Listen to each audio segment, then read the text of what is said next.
See, I was in high school at the age of 17 when we first decided to make this camp.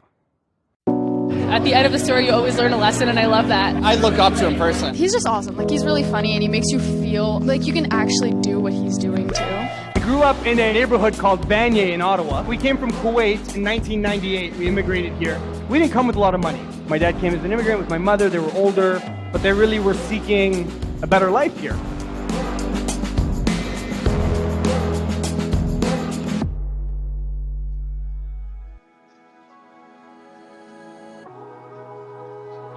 My friend said, Fahd, I want to start this camp for low-income children who never had an opportunity where we grew up in.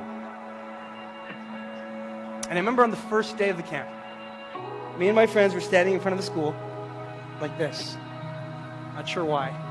We were standing there and we were waiting for the kids, but we had no idea if the kids were going to show up.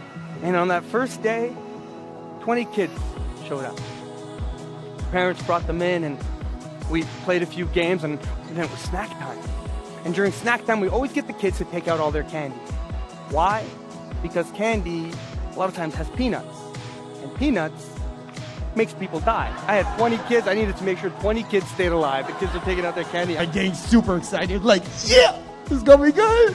I'm walking away motivated and educated at the same time. It was amazing to watch. The kids were engaged the whole time. The kids were talking, they were talking back. Like, his story really touched upon my story as well. We came from a similar kind of community settings.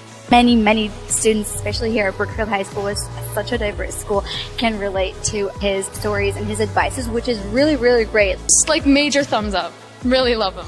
And then this next kid, standing right next to me, pulls out a box of dry mac and cheese. And he looks at me dead in the eye and says, I like dry mac and cheese.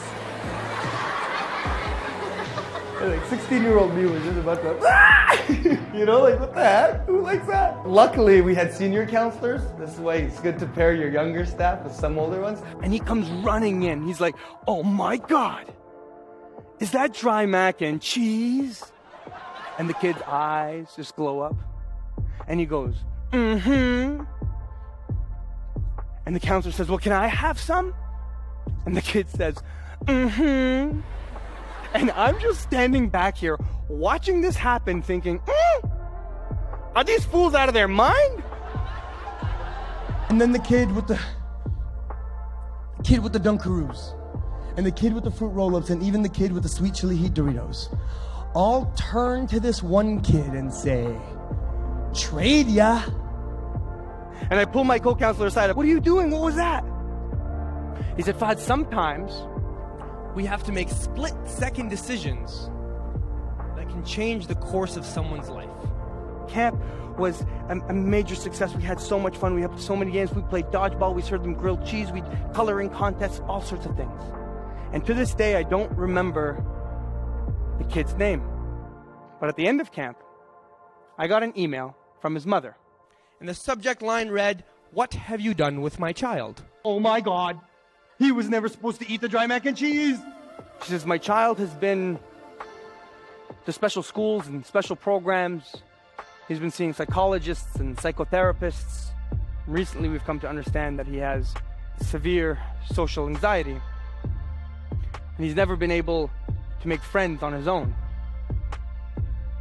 But today, he's in the park by himself, making friends. That kid went from possibly being the laughing stock of the entire gathering, because I was about to laugh at him, to one of the coolest kids at camp. In that moment, I learned that leadership is not a noun, not an identity. It's a verb. It's an action. True leadership is about making another person feel like they belong.